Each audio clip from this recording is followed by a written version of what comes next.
Ne discutez avec les gens des Écritures que de la manière la plus courtoise, à moins qu'il ne s'agisse de ceux d'entre eux qui sont injustes.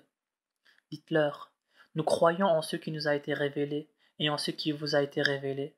Notre Dieu et le vôtre ne font qu'un Dieu unique et nous lui sommes totalement soumis. C'est dans cet esprit que nous t'avons révélé le Coran. Ceux à qui nous avons donné l'Écriture y ont foi, et il en est aussi parmi ton peuple qui y croit. Il n'est que les impies qui nient nos signes. Avant le Coran, tu ne récitais aucun livre, ni n'en écrivais aucun de ta dextre. Sans quoi, les négateurs auraient trouvé argument pour douter de l'authenticité du Coran, qui est, en fait, un ensemble de versets évidents qui illuminent le cœur de ceux qui ont reçu la science. Seuls les négateurs rejettent nos signes, et disent « Que n'a-t-on fait descendre sur lui des miracles de la part de son Dieu ?» Réponds-leur « Les miracles sont du ressort du Seigneur. Quant à moi, mon rôle se limite à avertir. » Ne leur suffit-il pas que nous t'ayons révélé le Coran qui leur est récité? Il y a là, pourtant, une bénédiction et un rappel pour ceux qui y croient. Dis-leur, Dieu suffit comme témoin entre vous et moi. Il sait ce qu'il y a dans les cieux et sur la terre. Quant à ceux qui ont choisi l'erreur et qui refusent de croire au Seigneur, ce sont ceux-là les perdants. Ils te défient de hâter l'arrivée de leur châtiment. Si le terme n'en était pas fixé d'une manière immuable, ce châtiment les aurait déjà atteints, et assurément, il les frappera à l'improviste sans qu'ils l'aient pressenti. Ils te défient de hâter leur supplice alors que la géhenne est là, cernant les négateurs de toutes parts. Le jour où le châtiment les enveloppera de la tête aux pieds, il leur sera dit « Goûtez le fruit de vos œuvres. » Ô mes serviteurs qui avez foi en moi, ma terre est assez vaste pour tout contenir, n'adorez que moi. Tout être vivant goûtera la mort, et c'est vers nous qui se fera votre retour. Et ceux alors qui auront cru et auront accompli de bonnes œuvres, nous leur assignerons dans le paradis, pour l'éternité, des demeures hautement situées et sous lesquelles coulent des rivières. Quelle belle récompense que celle de ceux qui font le bien, qui se montrent endurants et placent leur confiance en leur Seigneur. Que d'animaux sont inaptes à se procurer leur nourriture, et cependant Dieu pourvoit à leur subsistance et à la vôtre. Dieu entend tout et sait tout. Si tu leur demandes « Qui a créé les cieux et la terre? Qui a assujetti le soleil et la lune ?» Ils répondront sûrement « C'est Dieu. » Pourquoi alors se détournent-ils de lui? N'est-ce pas Dieu qui prodigue ses richesses, ou les mesure à qui il veut parmi ses créatures, et dont la science englobe toutes choses? Et si tu leur demandes « Qui fait tomber l'eau du ciel pour revivifier la terre après sa mort ?» Ils répondront sûrement « C'est Dieu. » Dis « Louange à Dieu », mais la plupart d'entre eux ne raisonnent pas. La vie d'ici-bas n'est que jeu et divertissement, alors que la véritable vie est celle de la vie future. Mais les hommes le savent-ils? Quand ils se trouvent à bord d'un bateau, c'est Dieu qu'ils invoquent en lui vouant un culte sans partage. Mais dès que Dieu les sauve, en les ramenant sur la terre ferme, ils ne tardent pas à lui donner des associés. Qu'ils manifestent donc leur ingratitude devant les bienfaits que nous leur avons accordés, et qu'ils jouissent des biens éphémères de ce monde. Un jour, ils comprendront leur erreur. Ne voient-ils pas que nous avons établi pour eux une enceinte sacrée et sûre, pendant que l'insécurité et les rapts règnent tout autour? Vont-ils continuer à croire en mensonges et à méconnaître les bienfaits du Seigneur? Qui donc est plus injuste que celui qui invente des mensonges sur Dieu, ou qui nie la vérité quand elle lui parvient? N'y a-t-il pas dans la géhenne un asile pour les incrédules? Ceux qui combattent pour notre cause, nous les guiderons assurément sur nos sentiers, car Dieu est avec ceux qui s'appliquent à accomplir des œuvres salutaires. Sourate des Byzantins. Au nom de Dieu, le clément, le miséricordieux. Alif, Lam, Mim. Les Byzantins ont été vaincus dans la contrée voisine, et après leur défaite, ils seront les vainqueurs dans quelques années. La décision finale, aussi bien avant qu'après, appartient à Dieu, et ce jour-là, les croyants se réjouiront du secours de Dieu, qui accorde la victoire à qui il veut, car il est le Tout-Puissant, le Tout-Compatissant. C'est là une promesse de Dieu, et Dieu ne faillit jamais à sa promesse, bien que la plupart des hommes ne le sachent point, car ils ne s'intéressent qu'aux apparences futiles de la vie d'ici-bas, et se montrent insouciants de la vie future. Que ne se rendent-ils compte par eux-mêmes que Dieu n'a créé les cieux, la terre et les espaces interstellaires que dans un but bien défini et pour un terme fixé? Mais la plupart des hommes ne croient point qu'ils sont appelés à comparaître devant leur Seigneur. Que ne parcourent-ils la terre pour voir quelle a été la fin de ceux qui les avaient devancés? Pourtant, ils les surpassaient en puissance, savaient cultiver la terre, la peupler et la mettre en valeur beaucoup mieux qu'ils ne le font eux-mêmes, et leurs messagers leur avaient bien apporté des preuves évidentes. Ce n'est donc pas Dieu qui leur fit du tort, ce sont eux qui furent injustes envers eux-mêmes. Telle fut la triste destinée de ceux qui faisaient le mal en traitant de mensonges les versets de Dieu, et en les tournant en dérision. Dieu donne la vie une première fois, puis la fait renaître après la mort. Et c'est vers lui ensuite que vous serez ramenés. Et quand l'heure sonnera, les criminels seront consternés, car ils ne trouveront aucun intercesseur parmi ceux qu'ils associent à Dieu, et eux-mêmes s'empresseront de renier leur divinité. Le jour où l'heure sonnera, les hommes seront ce jour-là scindés en deux groupes. Ceux qui auront cru et fait le bien se réjouiront dans un jardin luxuriant. Quant aux impies, qui auront traité nos signes de mensonges et refusé de croire à la vie future, ceux-là seront exposés au châtiment. Glorifiez donc le Seigneur à la tombée de la nuit et au lever du jour. À lui la louange dans les cieux et sur la terre, au déclin du soleil et au milieu du jour. Du mort, il fait sortir le vivant, et du vivant, il fait sortir le mort. Il revivifie la terre après sa mort, et c'est ainsi qu'il vous fera surgir. C'est aussi un de ces signes de vous avoir créé de poussière et fait de vous ensuite des êtres humains répandus sur la terre. Et c'en est un autre que d'avoir créé de vous et pour vous des épouses afin que vous trouviez auprès d'elles votre quiétude, et d'avoir suscité entre elles et vous affection et tendresse. En vérité, il y a en cela des signes certains pour ceux qui raisonnent. Et parmi ces signes, il y a aussi la création des cieux et de la terre, la diversité de vos langues et de vos couleurs. En vérité, il y a en cela des signes pour des esprits éclairés. Parmi ces signes, il y a également votre sommeil pendant la nuit et le jour, ainsi que votre quête de ses faveurs. En vérité, il y a là des signes pour des gens qui savent écouter. C'est aussi un de ces signes que de vous montrer l'éclair qui vous provoque en vous à la fois la crainte et l'espoir, et de faire tomber du ciel une eau qui revivifie la terre après sa mort. Il y a en cela des signes certains pour ceux qui raisonnent. C'en est encore lorsque le ciel et la terre obtempèrent à son ordre, et qu'ensuite, au premier appel qu'il vous lancera, vous surgirez aussitôt de la terre. C'est à lui qu'appartiennent tous ceux qui sont dans les cieux et sur la terre, et c'est à lui qu'ils sont tous soumis. Et c'est lui qui instaure la première création, puis la renouvelle avec plus de facilité encore. Il a la transcendance absolue dans les cieux et sur la terre, il est le Tout-Puissant, le Sage. Dieu vous propose un exemple tiré de vous-même. Seriez-vous disposé à associer vos propres esclaves dans les biens que nous vous avons octroyés, de manière à en faire vos égaux et à les craindre comme vous vous craignez vous-même? C'est ainsi que nous détaillons les signes pour des gens qui raisonnent. Cependant, les injustes n'en continuent pas moins à suivre inconsciemment leurs passions. Mais qui donc peut guider ceux que Dieu égare? Ceux-là n'ont personne pour les secourir. Consacre-toi à la religion, en monothéiste sincère. C'est Dieu qui a voulu que cette croyance fût inhérente à la nature de l'homme, et l'ordre établi par Dieu ne saurait être modifié. Telle est la religion de la rectitude, mais la plupart des hommes n'en savent rien. Revenez donc repentant vers le Seigneur, craignez-le et observez la salate. Ne soyez pas du nombre des idolâtres, de ceux qui ont fait éclater leur religion en sectes différentes, en sorte que chaque secte se mit à se prévaloir de sa doctrine. Lorsqu'un malheur frappe les hommes, ils invoquent leur Seigneur et reviennent à lui, pleins de repentir. Mais sitôt qu'il leur témoigne quelque miséricorde, voilà qu'un groupe d'entre eux lui donne des associés, manifestant ainsi leur ingratitude envers les bienfaits dont nous les avons comblés. Jouissez donc, bientôt vous en saurez les conséquences. Leur avons-nous jamais envoyé une seule preuve accréditant ceux qu'ils associent à Dieu? Lorsque nous faisons goûter aux hommes notre miséricorde, ils s'en réjouissent, mais dès qu'un malheur les atteint, en punition de leurs péchés, ils se livrent au désespoir. Ne voit-il pas que Dieu dispense ses bienfaits avec largesse ou parcimonie à qui il veut?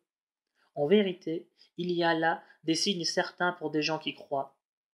Donne à chacun ce qui lui est dû, qu'il soit proche parent, pauvre ou étranger de passage. C'est la meilleure façon d'agir pour ceux qui cherchent à être agréables à Dieu, et ce sont ceux-là qui connaîtront le vrai bonheur.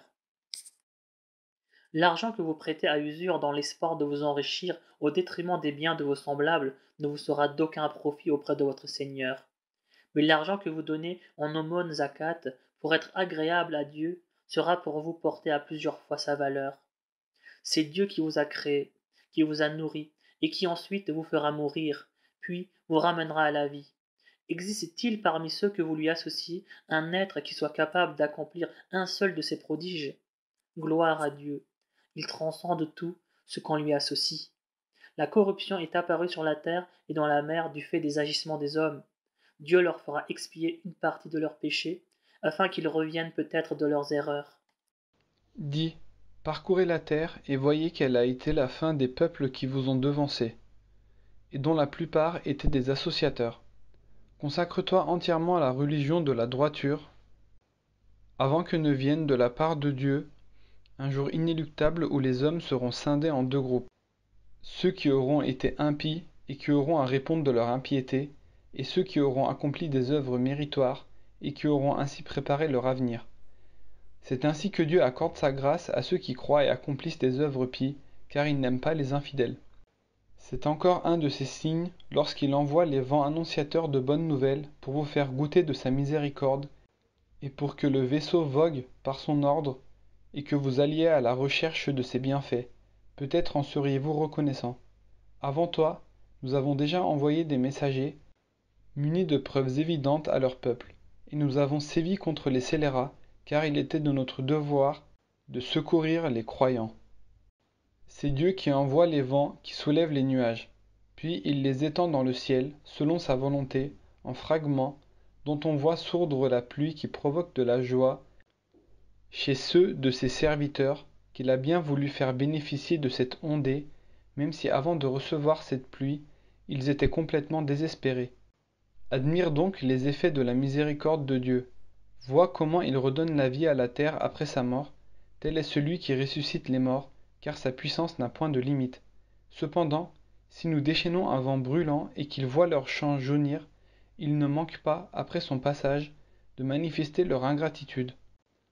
Il est certain que tu ne peux te faire entendre des morts, ni faire entendre l'appel aux sourds, quand ils s'en vont en te tournant le dos. De même que tu ne saurais guider des aveugles hors de leurs égarements. Seuls t'entendront ceux qui ont foi en nos signes en tant que musulmans. Dieu vous crée d'abord faibles, puis il fait succéder la force à la faiblesse, pour vous réduire ensuite à la faiblesse et à la vieillesse. Et il crée ce qu'il veut, car il est l'omniscient, l'omnipotent. Et le jour où l'heure sonnera, les coupables jureront qu'ils ne sont restés sur terre qu'un court laps de temps, suivant leur habitude de déformer la vérité. Mais ceux qui auront reçu la science et la foi leur diront: vous y êtes demeurés selon le livre de Dieu jusqu'au jour de la résurrection. Et le voilà, ce jour de la résurrection, mais vous ne le saviez pas. Ce jour-là, il ne servira à rien aux impies de présenter des excuses, pas plus qu'ils ne seront admis à se racheter. Nous avons proposé aux hommes dans ce Coran des paraboles de toutes sortes, mais même si tu leur apportes un prodige, les négateurs diront à coup sûr: vous n'êtes que des imposteurs. C'est ainsi que Dieu scelle le cœur des ignorants. Sois donc patient. La promesse de Dieu s'accomplira, que ceux qui ne sont pas convaincus ne t'ébranlent point. Au nom de Dieu, le clément, le miséricordieux. Elif, Lam, Mim. Voici les versets du livre plein de sagesse, qui constitue un guide et une bénédiction pour ceux qui font le bien, qui observent la salate, s'acquittent de la zakat et croient à la vie future. Ceux-là sont sur la bonne voie de par la volonté de leur Seigneur. Ceux-là sont sur la voie du bonheur. Il est des gens qui, au mépris de toute science, prônent de futiles discours pour écarter leurs semblables de la voie du Seigneur en la discréditant à leurs yeux. À ceux-là est réservé un supplice infamant. Quand on leur récite nos versets, ils s'en détournent avec orgueil, comme s'ils ne les avaient pas entendus, comme s'ils étaient durs d'oreille. À ceux-là, pour toute bonne nouvelle, annonce un châtiment exemplaire. Mais à ceux qui croient et pratiquent le bien seront réservés les jardins du délice, où leur séjour sera éternel. Et c'est ainsi que s'accomplira pour eux la promesse du Seigneur, qui est le Tout-Puissant, le Sage. Il a conçu les cieux sans piliers que vous puissiez voir. Il a implanté des montagnes dans la terre pour qu'elles ne branlent pas sous vos pieds, et il y a disséminé des animaux de toutes sortes. Et du ciel, nous envoyons de la pluie, par laquelle nous faisons pousser toutes sortes de couples de plantes bienfaisantes. Telle est l'œuvre de Dieu. Montrez-moi à présent ce qu'ont créé les divinités que vous adorez en dehors de lui. Les injustes sont vraiment dans un égarement manifeste. Nous avons donné en vérité la sagesse à Luqman en lui disant « Sois reconnaissant envers Dieu, car quiconque est reconnaissant l'est à son propre avantage, tandis que celui qui se montre ingrat, Dieu se passera volontiers de sa gratitude, car il est le seul digne de louange. » Luqman exhorta un jour son fils en lui disant « Mon cher fils, n'attribue aucun associé à Dieu, car le polythéisme est un crime abominable. Nous avons recommandé à l'homme d'être bienveillant à l'égard de ses parents, car sa mère a enduré de multiples souffrances en le portant dans son sein, en le mettant au monde, et en l'allaitant 2 années durant jusqu'au sevrage. Sois donc reconnaissant envers moi et envers tes parents. C'est vers moi que se fera votre retour. Mais s'ils exercent sur toi une contrainte pour t'amener à m'associer des divinités dont tu n'as aucune connaissance, alors ne leur obéis pas, tout en continuant à te comporter envers eux en ce bas monde de façon convenable. Suis en cela la voie de celui qui revient repentant vers moi, car c'est vers moi que se fera votre retour, et je mettrai alors chacun de vous en face des œuvres qu'il aura accomplies. Ô mon cher fils, ajouta Luqman, toute faute, fût-elle du poids d'un grain de moutarde dissimulé dans un rocher, dans les cieux ou dans la terre, Dieu la mettra en pleine lumière, car Dieu est subtil et parfaitement informé. Ô mon cher fils, observe la salate, recommande le bien et déconseille le mal. Supporte avec patience les maux qui peuvent t'atteindre. Telle est la résolution à prendre et dont tu ne devras jamais te départir. Ne prends pas un air arrogant en abordant tes semblables. Ne te dandine pas avec insolence dans ta démarche. Dieu n'aime pas les insolents pleins de glorioles. Sois modeste dans ta démarche. Baisse la voix quand tu parles, car le plus horrible des cris est bien le braiement de l'âne. Ne voyez-vous pas que Dieu a mis à votre service tout ce qui est dans les cieux et sur la terre, et qu'il vous a prodigué ses bienfaits, aussi apparents que cachés? Et cependant, il est des gens qui discutent Dieu à tort et à travers, sans méthode et sans avoir de livre pour les éclairer. Et lorsqu'on leur dit « Suivez ce que Dieu a révélé », ils rétorquent « Non, nous suivons plutôt ce que nos ancêtres nous ont légué. » Quoi? S'obstineraient-ils à les suivre, même si le démon les conviait au supplice de l'enfer? Quiconque se soumet à Dieu, tout en s'appliquant à faire le bien, se sera assuré la position la plus solide, car c'est de Dieu que dépend l'issue de toute chose. Que l'impiété des incrédules ne t'afflige point. C'est vers nous que se fera leur retour, et nous les mettrons alors en face de leurs actes, car Dieu connaît parfaitement ce que recèlent les cœurs. Nous les laisserons se divertir pendant quelque temps, puis nous les contraindrons à subir d'immenses tourments.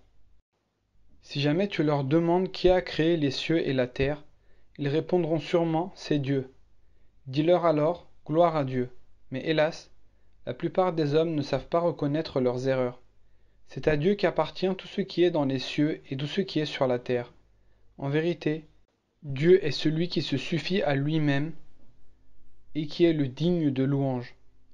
Quand bien même tous les arbres de la terre se transformeraient en plumes, et quand bien même la mer, grossie de 7 autres mers, deviendrait un océan d'encre pour écrire la parole divine, que Dieu aurait encore d'autres messages à transmettre, car Dieu est, en vérité, le Tout-Puissant, le Sage.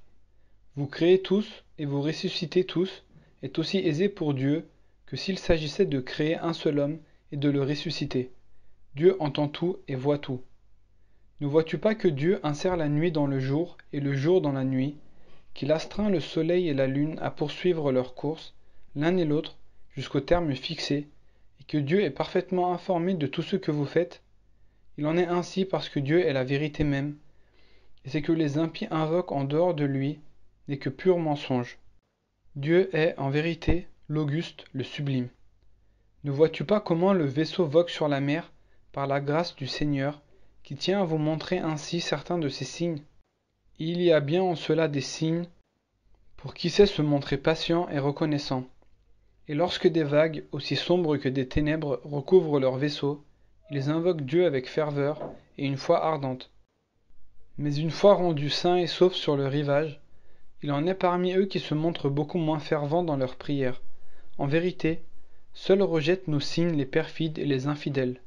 Ô hommes, craignez votre Seigneur, redoutez le jour où le Père ne pourra plus rien pour son Fils, ni le Fils pour son Père. La promesse de Dieu est inéluctable, que la vie de ce bas monde ne vous induise pas en erreur, et que Satan, le tentateur, ne vous détourne pas de votre Seigneur. La connaissance de l'heure du jugement relève uniquement du Seigneur, qui fait tomber la pluie salvatrice, et qui sait ce qu'il y a dans les matrices. Et nulle âme ne sait ce que lui réserve l'avenir, et nulle âme ne sait en quel endroit elle devra mourir. Dieu seul est omniscient et parfaitement informé. Au nom de Dieu, le clément, le miséricordieux. Elif Lam Mim. La révélation du livre émane sans nul doute du Maître de l'univers. Diront-ils qu'il Muhammad l'a inventé? Certes non. Il est la vérité même envoyée par ton Seigneur, pour que tu avertisses un peuple que personne avant toi n'était venu avertir, afin de les amener à prendre le droit chemin. C'est Dieu qui a créé en 6 jours les cieux, la terre et les espaces interstellaires, qui s'est ensuite établi sur son trône. Vous ne saurez trouver en dehors de lui ni protecteur, ni intercesseur. Pouvez-vous donc y réfléchir? Il décide dans le ciel du sort de toute chose sur la terre, puis tout remonte vers lui en l'espace d'un jour ayant la durée de 1000 ans, selon votre calcul. Tel est celui dont la connaissance englobe le monde mystérieux et le monde visible. Il est le puissant, le miséricordieux. C'est lui qui a créé toutes choses à la perfection et qui a instauré la création de l'homme à partir de l'argile, puis d'un vil liquide il a tiré sa descendance.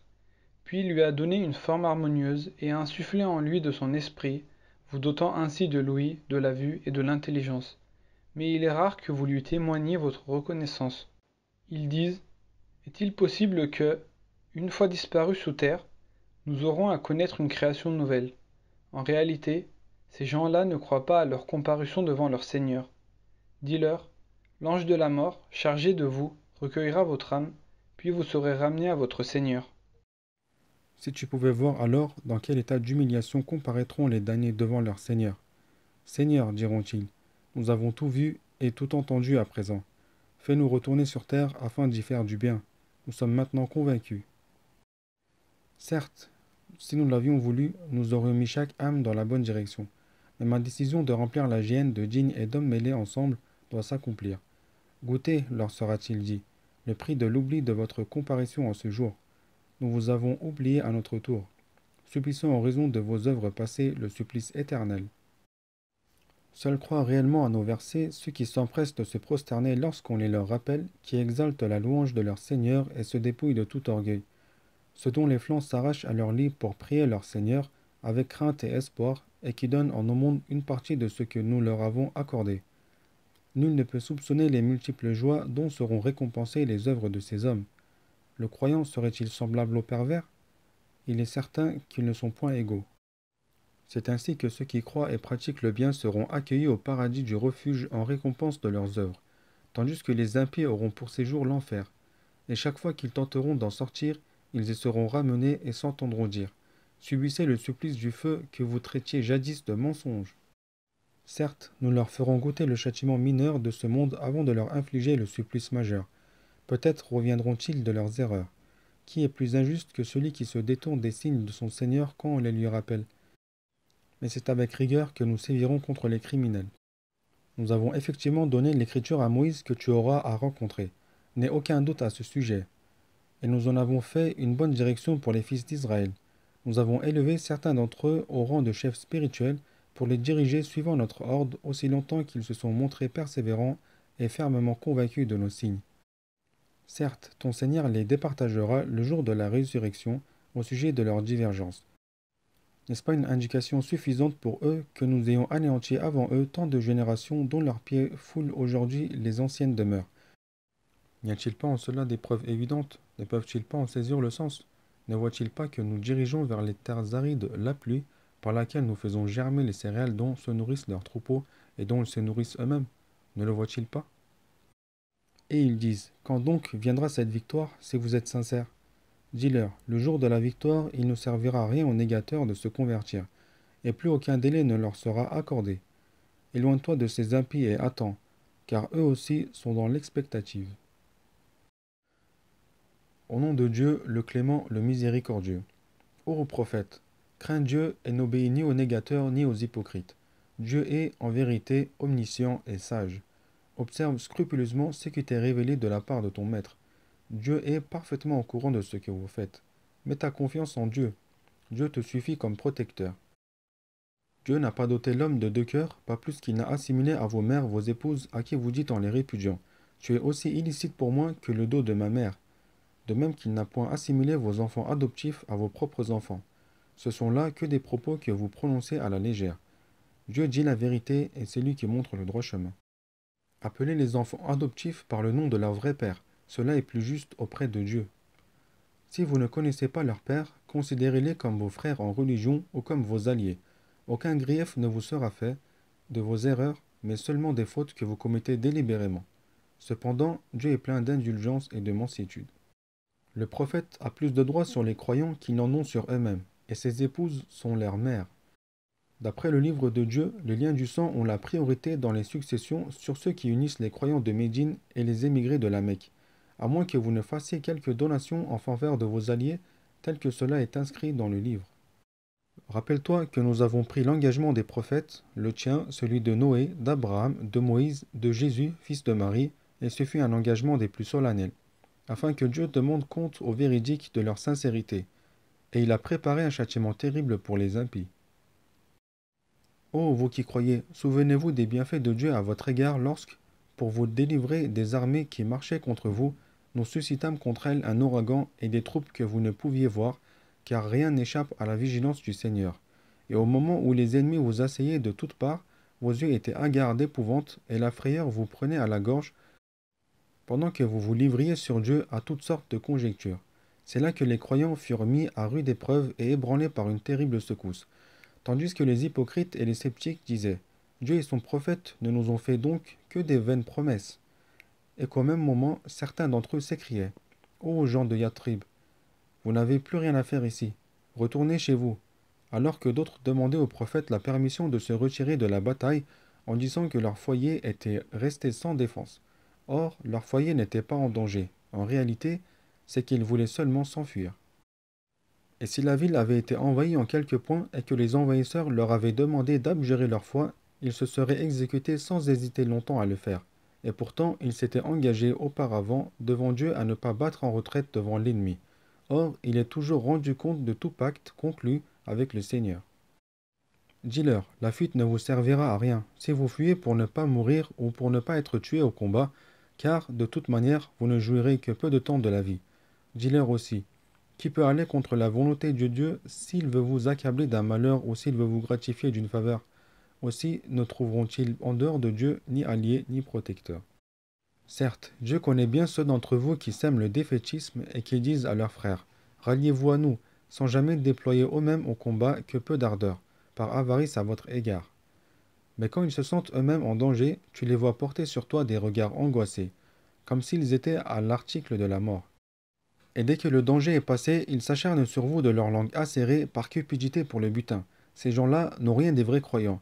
Aussi Dieu réduira-t-il leur œuvre à néant, et cela est si facile pour lui. Ils pensent que les coalisés sont toujours là. Mais même si ces derniers revenaient, les hypocrites préféreraient se trouver dans le désert parmi les nomades et se contenter de prendre de loin de vos nouvelles. D'ailleurs, fussent-ils parmi vous, ils n'auraient fait preuve au combat que de peu d'ardeur.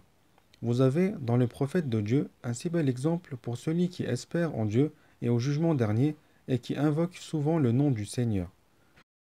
Et quand les croyants virent les coalisés, ils s'écrièrent « Voici ce que nous avait promis Dieu et son prophète. » Dieu et son prophète ont donc dit la vérité, et cela n'a fait que renforcer leur foi et leur soumission. Il en est parmi les croyants des hommes qui ont tenu loyalement leur engagement vis-à-vis de Dieu. Certains d'entre eux ont déjà accompli leur destin, d'autres attendent leur tour. Mais ils n'ont jamais rien changé à leur comportement, de sorte que Dieu récompensera les hommes loyaux pour leur sincérité et châtiera, s'il le veut, les hypocrites ou leur pardonnera. En vérité, Dieu est indulgent et compatissant. Dieu a fait rebrousser chemin aux infidèles, le cœur plein de rage et sans qu'ils aient acquis aucun avantage. Dieu épargna ainsi le combat aux croyants, car Dieu est fort et puissant. Et il a fait descendre de leur forteresse ceux des gens de l'Écriture qui avaient prêté assistance aux coalisés et a jeté l'effroi dans leur cœur. Vous en avez tué une partie et vous en avez capturé une autre. Dieu vous a fait ainsi hériter de leur pays, de leur demeure, de leur richesse et d'une terre que vos pieds n'avaient jamais foulée. La puissance de Dieu n'a point de limite. Ô prophète, dis à tes épouses, si vous désirez les plaisirs et le faste de ce monde, venez que je vous verse une indemnité honorable et que je vous libère dignement. Mais si c'est Dieu que vous recherchez ainsi que son prophète et la vie future, Dieu a préparé pour les bienfaisantes d'entre vous une magnifique récompense. Ô femme du prophète, une peine double sera infligée à celle d'entre vous qui aura commis une turpitude flagrante. Cela est si facile pour Dieu.